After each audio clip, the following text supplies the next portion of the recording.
och så är vi just uppe. Precis. Här är lite Vi ska dit också. Jag går före. Ja, precis.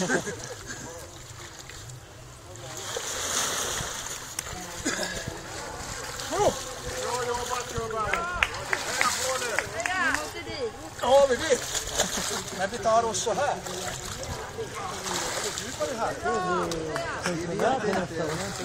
Har ni inte testat?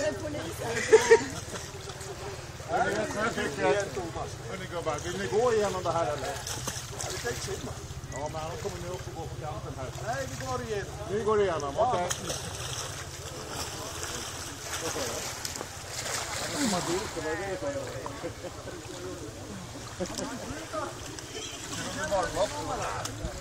Herregud, fria diskar. Har du nummerlappen då? I vattnet. Ja, men det säger ju till där borta så hjälper de dig med det tror jag. Eller hur? Det är dit efter det. Du tappade nummerlappen? Nej, jag tappade den. Men jag är ju... Vad har du för nummer då? Kanske det står på brevet. Jag säger mitt namn. Ja, så vet att ni går i mål samtidigt.